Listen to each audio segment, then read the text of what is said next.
Yo les gars, le professeur, entre guillemets, hein, scientologue is back. Bon, aujourd'hui on va parler d'un sujet que je pensais jamais aborder parce que c'était pas du tout mon délire de faire des vidéos en mode tutoriel, entre guillemets, j'apprends des trucs sur un tel ou tel sujet, tu vois. C'est pas du tout mon délire, j'ai aucune prétention, je sors rien de mon chapeau, c'est juste que je mets en avant ce que je trouve et des trucs que j'ai eu depuis des années, des connaissances que j'ai acquises et tout, mais je sors rien de mon chapeau, c'est pas de la bro science ou quoi. Je suis contre la bro science. Bon, en fait le truc c'est que en fait je me répète, c'est comme d'habitude, vous m'envoyez des messages depuis longtemps sur deux sujets qui se recoupent en fait. C'est le temps sous tension, un sujet très fascinant, et le tempo, un autre sujet. Et en fait c'est un des facteurs en fait, comme le nombre de rêves, le nombre de séries, le repos, la fréquence, le volume et tout. Le tempo c'est un des facteurs qui intervient dans la musculation. Le problème c'est qu'avec YouTube, putain, je vais encore me faire défoncer, ils vont dire ah j'ai tout créé des problèmes. Il est en mode hater et tout alors que c'est pas vrai. Le problème avec YouTube c'est que t'en as, ils essaient de se faire une place en mode je réinvente la poudre. Je sais pas si vous voyez ce que je veux dire. Genre, il va te parler du tempo comme si c'était The Factor X dans la muscu, dans l'entraînement, plus des trucs de diète, hein. Je parle même peu des compléments alimentaires, c'est voilà. Dans l'entraînement, il va t'inclure au tempo comme si c'était genre le facteur X qui allait faire que tu vas ressembler à Jay Cutler ou Ronnie Coleman, tu vois. Sauf que bon, c'est pas le cas, absolument pas. Ça reste très intéressant et on va voir pourquoi, mais c'est pas vraiment le facteur X qui va te faire flégon. Malheureusement, ce serait trop simple. Et encore une fois, les gars, là je parle aux youtubeurs, vous faites les marchands de tapis, c'est pas cool. Parce qu'il y en a, ils vont acheter... ils vous font confiance, les gars, ils vous font confiance. Ils vont acheter les yeux fermés alors qu'ils pourraient utiliser leur argent pour autre chose. Tu vois, offrir un voyage à la daronne, tu vois, je sais pas quoi. L'autre jour, il y a un... Pardon, j'ai fait tomber mon truc. Il y a un poteau à l'accueil d'Énergie Forme. Et puis, juste, si tu me regardes la mine, il me dit s'il te plaît, gros, tout, fais-moi une diète. Je dis, vas-y. C'est un aparté de ouf, hein, aucun rapport. Je dis, vas-y et tout. Il est beau gosse, hein, il est stylé et tout. Franchement, beau gosse. Il est tcha-tcha, tu vois. Et je lui dis, gros, là, si tu fais une diète et tout, déjà toutes les meufs te regardent, tu vas faire tomber tout le monde. Et il me dit quoi? Il me dit, je m'en fous des meufs, je fais ça et je travaille pour envoyer la daronne au Hej. Le Hej, les gars, vous tapez sur Google, vous verrez ce que c'est. Et ça, c'est le genre d'état d'esprit que j'aime, tu vois. Il pense à la daronne, il pense à la famille avant ça. Donc, toi, youtubeur qui vend tes trucs comme les trucs magiques, là, au même titre que les compléments alimentaires ou je sais pas quoi, et bah arrête, tu vois, c'est pas cool. Et vous les gars, avant d'acheter des trucs, réfléchissez, instruisez-vous, et au lieu de taquer, je sais pas, 300 € sur un programme copier-coller pour tout le monde, bah tu gardes l'argent, t'envoies la daronne au Hej, où tu les payes un voyage et tout. Ça c'est l'aparté. Bon, comme je disais en fait, le tempo c'est un des différents facteurs dans la muscu pour la croissance musculaire. Ici encore une fois on parle de la croissance musculaire, l'hypertrophie. Je suis pas en mode de powerlifting, gagner de la force et tout. Nous, 99% de la population, on veut être bœuf, on veut être beau gosse. C'est normal en 2017. Avec la société dans laquelle on est, c'est un peu normal. Donc on va parler vraiment de la croissance musculaire, l'hypertrophie.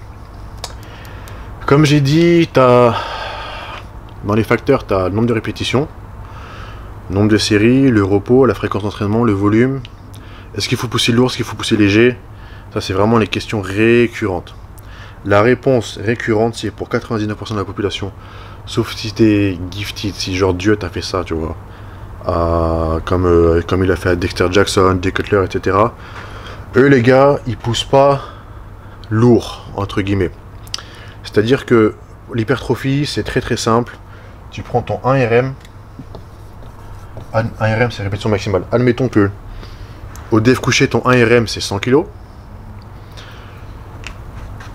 Pour l'hypertrophie, tu vas travailler à 70-80% de cette RM. Et donc en fait, tu trouves ton RM, tu vas voir, tu fais 100 kg RM, une répétition. Et quand tu vas essayer de mettre 70%, 70% c'est parfait, tu vas voir, tu vas bloquer à 8 reps. D'accord? Donc ça, c'est vraiment le 6-10 reps, on va dire, c'est le nombre magique en fait, qui revient souvent, parce qu'il correspond à 70% de ton RM pour induire une hypertrophie musculaire. Ok, donc c'est pour ça qu'on entend toujours parler de 6, 8, 10 voire 12 reps. Ok, voilà. Donc déjà il faut se dire que pour l'hypertrophie musculaire, 99% de la population, les gars, doit focus sur le 70% RM. C'est simple, c'est le B à bas, mais je sais pas pourquoi en fait les gens ils essaient de réinventer la poudre à chaque fois. Bon. En plus de ça, tu peux ajouter des techniques superbes, hein, des supersets, des drop sets, pour vraiment aller chercher encore plus l'autre fibre. Tu sais, tu as la fibre rapide. La fibre rapide, c'est genre, tu prends l'exemple des sprinters, ça ils sont buff, tu vois. Ils travaillent quasiment que des fibres rapides. Donc nous, c'est ce qu'on fait en fait, 70% de RM, tu la fibre rapide, explosive, fibre type 2. Et c'est ce qui te fait gonfler. C'est ça qui est sujet à l'hypertrophie. Après, quand tu travailles en plus léger, on va dire 30-40% de ton RM, là, tu es plus sur la fibre de type 1. Et vous allez voir pourquoi je parle de ça. Là, tu es plus sur l'endurance musculaire. C'est-à-dire, genre, tu prends un mec qui est habitué à du 70-80% RM, tu vas le bouffer sur le 30% RM, tu vas faire un def couché avec lui, tu vas faire plus de reps à un poids léger, bien sûr, parce que toi, tu es habitué. Mais tu seras moins impressionnant physiquement que lui. Tes muscles seront moins développés, moins gonflés, moins hypertrophiés. Donc là, pourquoi je parle de ça? Parce que quand tu inclus le tempo, quand tu inclus un tempo, ça veut dire que tu te forces à suivre un tempo. Le tempo, c'est quoi?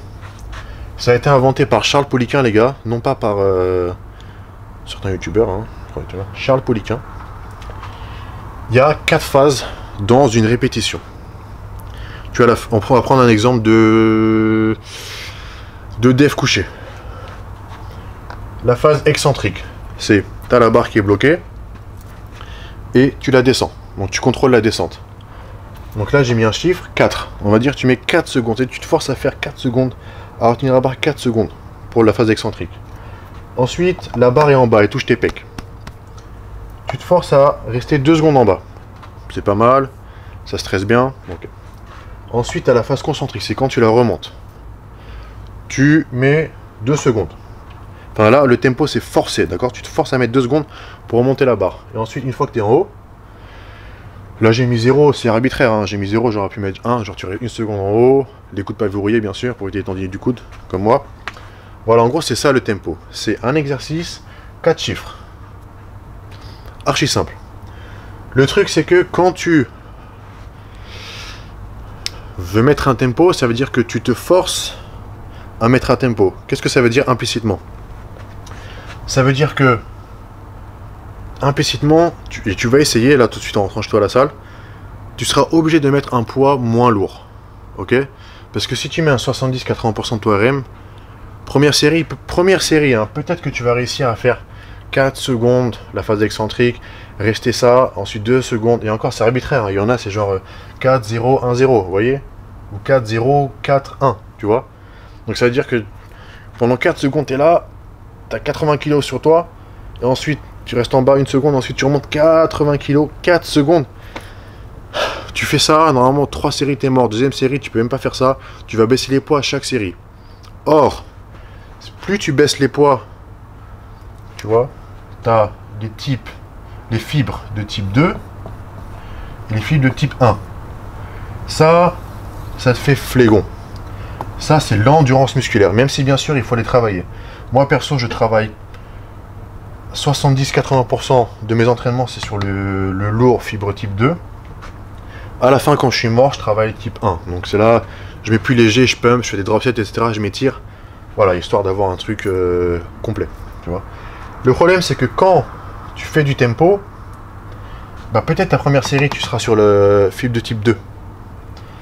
Mais c'est impossible que tu tiennes, tu vas devoir baisser le poids et tu vas passer aux fibres de type 1. Ok? Et qu'est-ce que ça veut dire? Ça veut dire que tu travailles plus l'hypertrophie. Tu vas travailler l'endurance musculaire. Après, il y en a, ils vont te dire ouais, mais moi ça a marché et tout. Écoute, poteau, quand tu fais un truc que tu n'as jamais fait, bien sûr ça marche.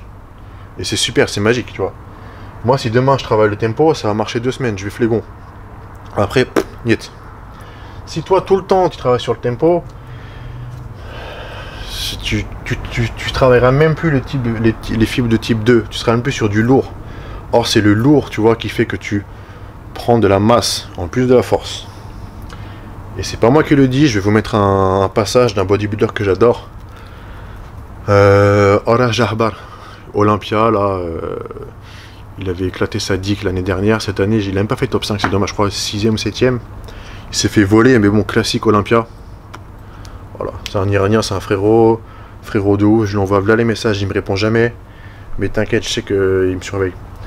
Bon, soit dit en passant, ça c'est vraiment une... Là, ce que je dis, je vulgarise tout, hein, c'est vraiment une vue globale du truc pour que vous voyez bien où est-ce que je veux en venir. Tempo, tu te forces à mettre un temps sur chaque répétition, chaque phase des répétitions du mouvement.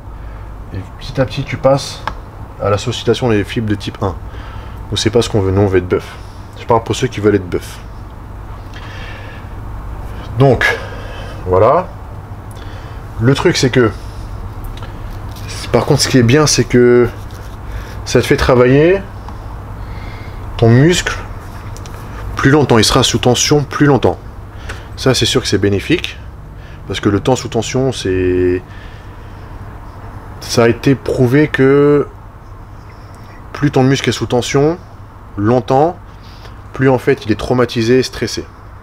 Après encore une fois, pour l'hypertrophie ça marche sur les types de fibres 2, donc assez lourd. Vous voyez, si tu fais du tempo assez léger, forcément le temps sous tension sera beaucoup plus long, on va dire. Si tu fais ça, une série ça peut durer facile 30 à 70 secondes. C'est très long. Le temps sous tension il est très très long. Mais tu vas pas flégon. Tu vas pas flégon plus que ça. Tu vois, en fait, c'est pour tous ceux qui disent que c'est un truc magique, machin, c'est supérieur, cette technique est supérieure aux autres, elle est indispensable et tout. Non, je te montre par A plus B. Il y a une étude qui a pris 115 schlaglitos qui font jamais de sport. Les scientifiques, ils les ont divisés en 4 groupes. Tu as un groupe où ils font juste une série lente, tempo. Tu as un autre groupe où ils font 3 séries lentes, tempo. Tu as un groupe où ils font une seule série rapide, explosif, comme moi, genre un bourrin. Et tu as un autre groupe où ils font 3 séries explosifs en bourrin. Et ils ont regardé les résultats au bout de 6 semaines. Au bout de 6 semaines, le groupe 1 qui fait les séries sous tempo, il a gagné 25% de force. Le groupe 2, il en a gagné plus. Je sais plus c'était combien, je suis désolé. Il y a trop de chiffres. Et le groupe 1, en termes d'hypertrophie, n'a rien à envier au groupe 2. Okay, donc en gros, tu t'es forcé à faire un tempo, tu t'es cassé le cul pour rien. Et encore, c'était des débutants. Un débutant, il fait n'importe quoi, il prend de la masse. Et en fait, les scientifiques ils se sont dit, cette étude, peut-être elle est biaisée, elle est faussée, parce que c'est les débutants. Donc, il y a d'autres scientifiques qui ont fait une étude. Ils ont pris 9 mecs énervés sur du squat et du dev militaire à l'haltère. C'est ça, ouais. Et en fait, qu'est-ce qu'ils ont fait? C'est qu'ils leur ont dit, vous choisissez si vous voulez faire des reps lentes, tempo, ou rapide, explosif. Et le tempo, vous choisissez. On en a rien à foutre si vous voulez faire 10, 10, 10, 10. Tant que vous mettez un tempo assez lent, on vous met dans le groupe tempo. Donc ils l'ont fait, et qu'est-ce qui s'est passé? Attendez, j'ai noté. J'ai noté, je suis désolé, je peux pas tout retenir. Ouais. La conclusion du truc, c'est que le groupe... Putain. Le groupe qui a tout travaillé en rapide, qui s'est pas cassé le cul, donc qui forcément était sur du plus lourd que le groupe 1, a eu vraiment une meilleure croissance musculaire. Ils ont constaté qu'en fait, c'était une étude sur... combien de semaines, pardon? C'était une étude sur 6 semaines aussi. C'est bien 6 semaines, hein, franchement c'est très bien. Ils ont constaté que au fur et à mesure du temps sur la séance, le poids de ceux qui étaient en tempo lent, slow, à chaque série, le poids il baissait. À la fin, ils se retrouvaient avec des poids vraiment légers. Et c'était vraiment focus fibre 1. On en revient là. Tu passes de fibre 2 au fibre 1, mais trop rapidement. Il faut rester sur le 2 le plus possible. Voilà. Donc en gros, la conclusion du truc, c'est que t'as aucune étude qui a encore montré que, soit dit par les gourous, les youtubeurs, les machins, j'en sais rien, qui te disent que le tempo c'est le truc, qui est la technique supérieure à tout le reste. Il n'y a aucune étude qui a montré que c'était vrai. Ça, c'est la conclusion du truc. Après, oui, l'autre conclusion, et c'est vraiment genre la logique totale, c'est que il faut laisser le poids naturel que tu choisis quand tu restes sur l'hypertrophie, à savoir 70% du RM, un RM, c'est ce poids seul qui décide du tempo que tu vas avoir, ainsi que la fatigue, accumulée au fur et à mesure des séries. Tu vois, et en fait, là, tu vas très bien visualiser. C'est dommage que je puisse pas faire un plan en salle, genre en mode tempo lent, tempo rapide. Ouais, pas le temps, les gars.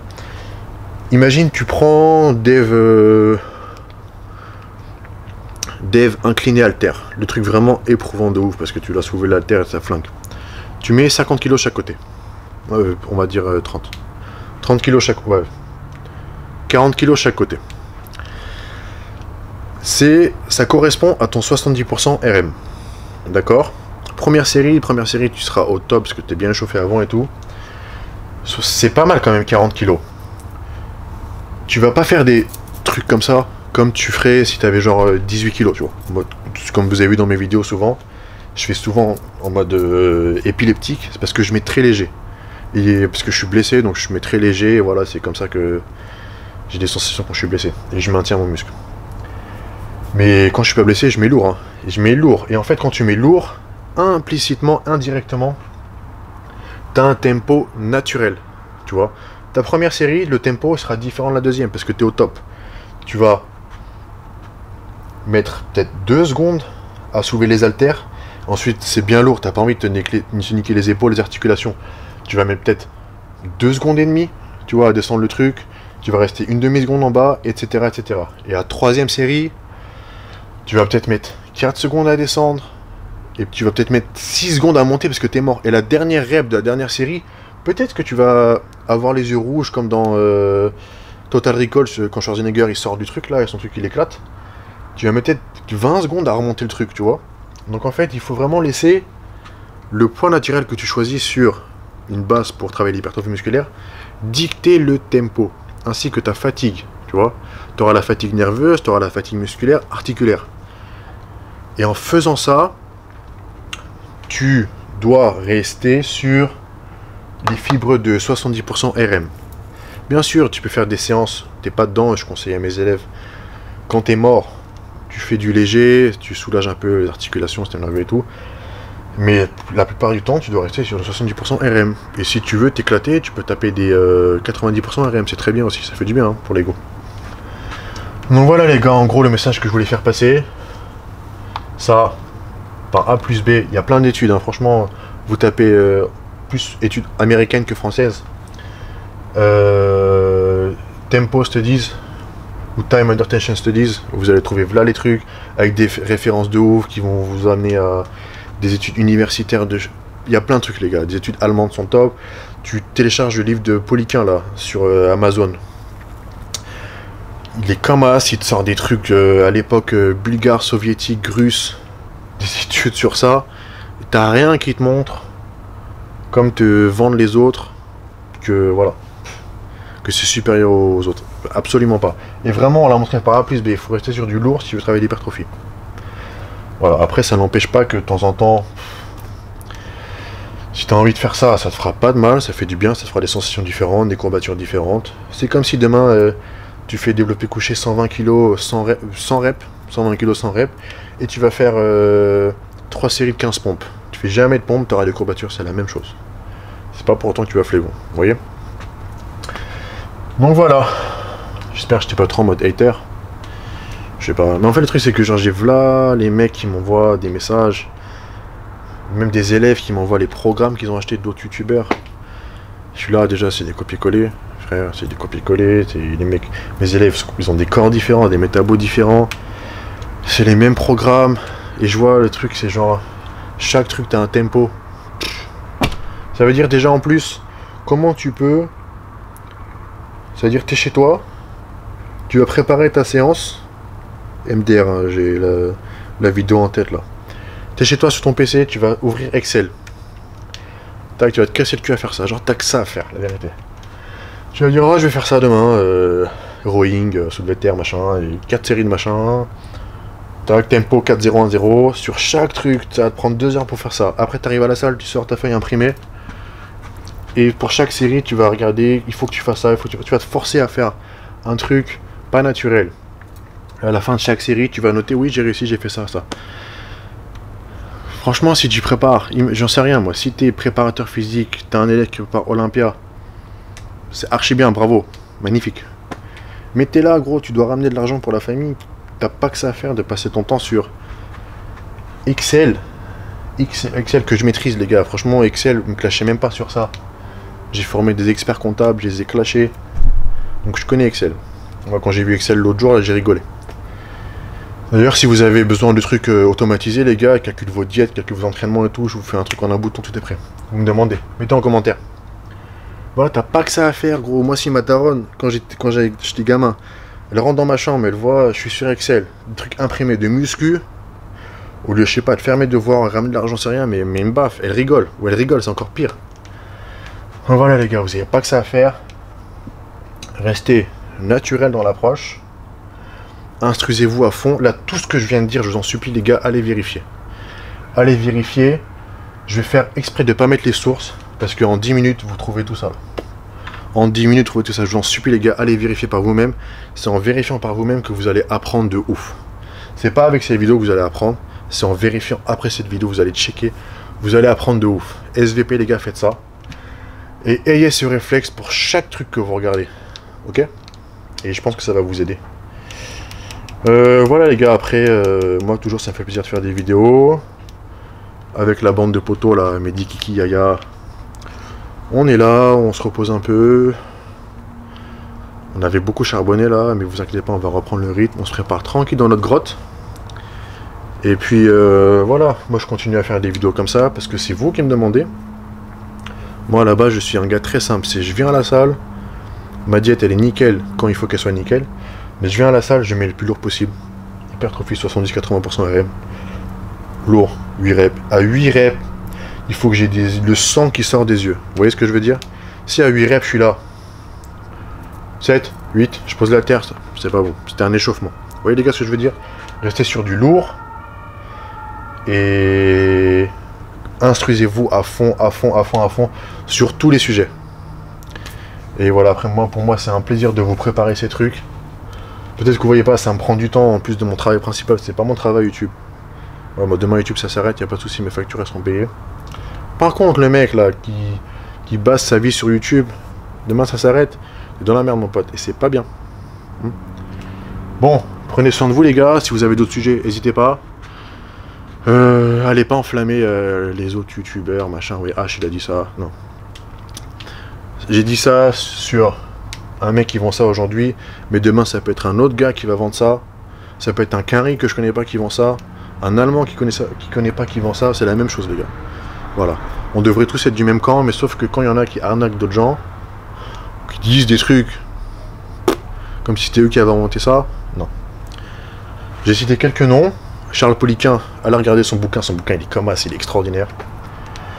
Ça, pour les schémas, vous pouvez trouver facilement sur Google. Donc voilà les gars, prenez soin de vous. Si vous avez des questions, n'hésitez pas comme d'habitude en commentaire, en message privé, je réponds à tout le monde. Et prenez soin de vous, SVP, mangez bien, mangez beaucoup. Et à la prochaine.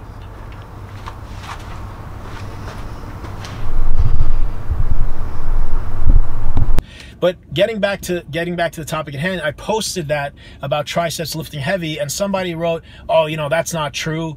You know, Tom Platz grew his legs with like, I forgot the numbers, but it was high reps of a fairly light weight for Tom Platz. It was like 225. The guy can squat like 600 pounds. And Flex Wheeler built his tris with high reps. Well, look." First thing, if you guys have been following me, if you subscribe to my channel, you know that I never talk bad about anyone or any particular type of or style of training or dieting. I mean, if it fits your macros, I'm not a huge fan of, but even when I made a video talking about it, I said that it can work. You know, it does work to a certain extent. every type of training, every type of exercise, every type of workout split, high volume, low volume, heavyweight, they all have their place and time. They can all be utilized. When you're a beginner, when it's your first year of training, it's like your first year of birth. It's like your first year of life. You grow the most. You could do an ass backwards training routine and a not so great diet, and you will grow. You will get results. You'll get bigger. That being said, blunt force trauma is what really makes you grow. You know, after a couple of years of lifting, if you're doing the same thing, you're always doing 10 to 12 reps or even higher. A lot of guys are doing 20 reps. I mean, that resembles not that heavy. You know, like when someone tells me they do 20 reps, well, even if they're benching 20 reps at 315, which is a lot of weight, it's technically not that heavy because they're capable of doing 20 reps. So when I tell someone, oh, that weight's too light, I'm not looking at the weight and saying, oh, you're a pussy, it's too light. I'm saying that weight is too light for you, meaning you're completing your rep range too easily. You should be putting more stress, and it should be more difficult. You should be making funny faces the last 2 to 3 reps. When you see guys in the gym go 8, 9, 10, and they put it down, it's like, well, what the fuck was that? Why are you stopping at 10? 8 to 10 means if you can't do 8, it's too heavy. If you could do more than 10, it's too light. So to go back to the guy that mentioned Tom Platz and Flex Wheeler, the flaw in his comment was it was multi-flawed, actually, but I'll start with this. First of all, you're picking two of the most genetically gifted human beings that we know of in our time. That's first. Second, you don't know what they did to build their physique. Tom Platz lifted heavy for many, many years. Once he was enormous, did he do lightweight, high volume? Yeah, I'm sure it's possible. I mean, I'm experiencing this myself. I have a lot of my clients doing 4 to 6 reps. I haven't done 4 to 6 reps in over 2 years. I built a lot of strength from 4 to 6 reps. Now I apply it to higher volume. So, you know, the people that give these answers, oh, well, Flex Wheeler's a genetic freak. And you know, a lot of you guys are natural. When you're on anabolics, it's a different story. You know, you react differently. Me, my experience, being natural for 21 years, turning pro naturally, I did everything. I did drop sets, supersets. I was injured for a while, so I did like real slow time under tension, squeezing. Didn't make a difference, you know. And I'm talking about in my like late 20s, early 30s, when I already had a really good base. It didn't make a difference. I didn't progress. I didn't get bigger and harder and leaner. What really got me bigger and harder and leaner was blunt force trauma, heavyweight. And I wish this wasn't the truth, because I don't want you guys hurting yourselves. And honestly, if you know, the bodybuilding gods came down from the heavens and said, hey man, for now on you can only lift 5 pounds on every movement, but you will continue to grow, I would say, hell yeah. I don't give a shit what I look like. I'll look like a pussy in the gym, but I'm not going to get injured, and I'm going to keep growing. But unfortunately, that's not the way it works. So when guys will argue about, oh, you know, you don't need to do this, you don't need to do, no, you need to do everything. It's good to do and try everything. And you can't train a certain way every single day for the rest of your life, you know. So now I'm a little bit older. I have some injuries. I have some aches and pains. So what am I doing? I still believe in heavyweight. Before the Olympia, I was lifting extremely heavy with a lot of volume. And it was very taxing on my body. After the Olympia, I was beat. You know, I took like this month, I took 2 full weeks off my upper body. I haven't done that in a decade. I can't remember when the last time I did that was, but I needed it. My elbows, my right bicep, my left shoulder, I had a lot of aches and pains. I still did cardio, I still did abs, and I still trained my legs. I actually trained my legs a lot. I did my quads twice a week and hamstrings twice a week, separate days. I did different variations of training. I'll make a video on how I did that, but my point is, you know, you can't look at the most genetically gifted people in the world and say, oh, well, he did that, so you must be wrong. Well, first of all, no, you don't know what else he did. You know what I'm saying? You don't know what else he did prior to that. So for a lot of you younger guys, you need to keep it very basic. Do not do 6-7 exercises. Don't work out one muscle for an hour and 45 minutes. Don't even be in the gym for that long, 2 hours, you know?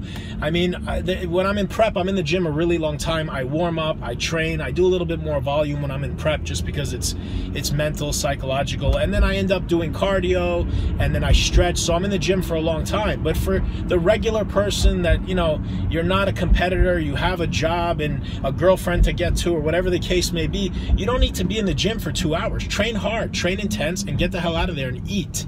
If anything, after the Olympia, I brought my volume down a lot, and I actually take rest days. You know, my early years, I took a lot of rest days, and religiously, I would take this day off, you know, or every 3 days I would take a day off. But in my prep, because all I did was eat, train, and sleep, and I was eating a lot and I was sleeping a lot, you know, I felt like I could get away with it. I felt good enough to train. If I woke up one day and I was really run down, I would take a day off. But I didn't have religious days off like, you know, every Sunday or every Tuesday. I would just listen to my body. So this is just, you know, I hope you guys get kind of an idea for that when you're picking your volume. You know, I have my guys do all different type of volume. Certain times I'll have them bring the volume down to 4 to 6, and what everyone tells me is they get dramatically harder, dramatically stronger, dramatically fuller, and they even get leaner. How do you get leaner? When you're doing such less reps and sets, and you have longer rest periods in between the sets so you can lift heavy, because heavy weight burns a shitload of calories. When I lift really, really heavy, I don't care if it's only 3 exercises, 3 sets, that night, that day, I'm beat. I'll go home and eat. After I eat the meal, I'm like literally, I can't even keep my head up. I'm passing out. It's more strenuous. Go walk on a treadmill for an hour, or go do sprints for 10 minutes, and you tell me which one gets you more tired. So think about that shit and stop arguing with me about reps and sets.